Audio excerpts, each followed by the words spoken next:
वो बाहुबली विधायक जिसकी बाढ़ मोकामा में समानांतर सरकार चलती थी, जिसकी जुबान से निकला शब्द लोगों के लिए आखिरी आदेश था, जिसकी डर से विरोधी थर थर कांपते थे, जिसकी सनक के आगे सरकार हरकान थी। सरकारी अफसर अब बाबू बेबस थे और पुलिस प्रशासन बेदम। आंखों पर काला चश्मा, हाथों में AK-47 और अगर AK-47 छूटे तो हाथों में घोड़े का लगाम, और जब लगाम छूटे तो ये काम। हथियार की नोक पर सारी व्यवस्थाएं को नतमस्तक कराने वाले अनंत, समानांतर सरकार चलाने वाले अनंत, मौत के फरमान जारी करने वाले अनंत। IPC और CRPC का शायद ही कोई धारा बची हो जो अनंत सिंह पर नहीं लगाई गई हो। कहते हैं एक जमाना था जब बाढ़ मोकामा में IPC यानी इंडियन पिनल कोड की जगह अनंत पिनल कोड चलता था। मतलब यहाँ सरकार राज नहीं बल्कि छोटे सरकार अनंत सिंह का राज था। तभी तो AK-47 ही नहीं, इंसास और LMG जैसे हथियार भी खुलेआम लहराए जाते थे। हम विशेष कुछ बताएं उससे पहले आप इन तस्वीरों को देख लीजिए और समझने की कोशिश कीजिए कि यह इनके कारनामे की बानगी मात्र है। चारों भाइयों में सबसे छोटे अनंत सिंह का बचपन भी सहज और सरल तरीके से नहीं बीता।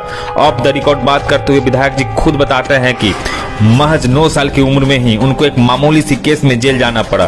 पढ़ने और खेलने की उम्र में जेल यात्रा। किशोर मन पर इस जेल यात्रा का ऐसा प्रभाव पड़ा कि स्कूल की जगह बाढ़ मोकामा के लिए अभिशाप माने जाने वाले टाल का रास्ता पकड़ लिया।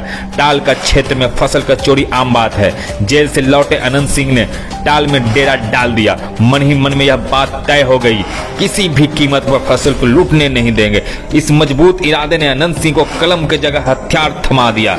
पिता कम्युनिस्ट विचारधारा से प्रभावित थे। गांव के सामंतों के खिलाफ पिता ने मोर्चा खोल दिया तो अनंत सिंह ने पिता के दुश्मनों के सामने चट्टान जैसे खड़े हो गए। हालांकि हथियारों से दोस्ती और अनंत सिंह के तेवर को देखकर घर के दूसरे सदस्य खुश नहीं थे।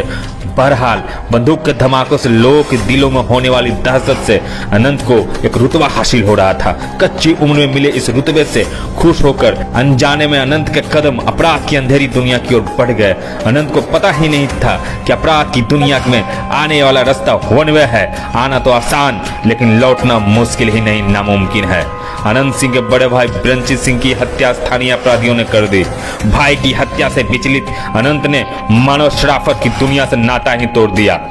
परिवार के अंदर चल रहे मनमुटाव का भी अनंत सिंह पर बहुत बुरा असर पड़ा। 1990 में पहली बार अपने बड़े भाई दिलीप सिंह को मोकामा से विधायक बनाने में कामयाब रहे। 1995 के विधानसभा के चुनाव में ये सफलता फिर से दोहराई गई।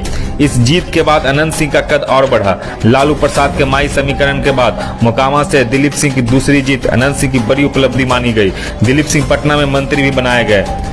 स्थानीय लोग तो यहाँ तक बताते हैं कि बड़े भाई दिलीप सिंह नाम मात्र के विधायक थे। क्षेत्र में असली पैठ और पहचान अनंत सिंह की ही थी। लेकिन सन 2000 के चुनाव में दिलीप सिंह को अपने पुराने शागिर्द और उभरते हुए डॉन सूरजभान सिंह से करारी हार मिली। राजनीति में हिचकोले खाने के बावजूद अनंत सिंह अपने भाई को कुछ ही दिनों बाद विधान परिषद भिजवाने में कामयाब रहे। अब अनंत सिंह का डंका बाहर से निकलकर पटना में भी बजने लगा। सूबे के बड़े बड़े नेता अब अनंत सिंह पर डोरे डालने लगे, या कहें बड़े नेताओं के बीच अनंत सिंह को ले लेने का होड़ सी मच गए। इधर अनंत सिंह सन 2000 में मिली हार को भुला नहीं पाए थे। भाई को विधान परिषद में भिजवाने के बाद ही हार के बदला ले लेने के लिए रणनीति बनने लगी। लेकिन वक्त ने एक बार फिर से अनंत सिंह को बंदूक के सामने लाकर खड़ा कर दिया। पारिवारिक रंजिश के चलते घर के आंगन में ही खून की होली खेली गई। चचेरे भाई के घर से गोली चली। अनंत सिंह घायल हो गए, अस्पताल पहुंचे और फिर जेल जाना पड़ा।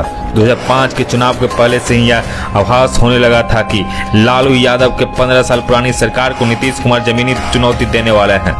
शह और मात का खेल शुरू हो चुका था। पटना के गद्दी के लिए हर दिन समीकरण बिगड़ और बन रहे थे।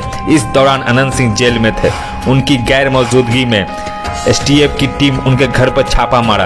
अनंत सिंह के साथियों ने इस छापे का विरोध किया। दोनों तरफ से 8 घंटे तक गोलियां चलती रही। एक STF के जवान सहित 8 लोग मारे गए। गोलीबारी के निशान आज भी अनंत सिंह के घर पर मौजूद है। इस घटना के बाद गांव में दहशत का माहौल कायम हो गया, लेकिन अनंत सिंह की लोकप्रियता को एक नया मुकाम मिला। 2005 के चुनाव में अनंत सिंह ने उसी मुकामा में जीत का झंडा लहरा दिया जहां से 2000 के चुनाव में उनके बड़े भाई दिलीप सिंह को हार मिली थी। अनंत सिंह बातचीत के क्रम में इस बात को स्वीकार करते हैं कि राजनीति उनके लिए नहीं, सिर्फ जनता के सेवा के इच्छा के कारण ही राजनीति में बने हुए हैं। मोकामा विधायक की वास्तविक कर्मभूमि बाढ़ है। यहाँ व्यापारी से लेकर आम आदमी तक अनंत सिंह के शरण में रहकर खुश है। यह बताना आसान नहीं है कि इस खुशी में मजबूरी और खौफ का कितना हिस्सा है।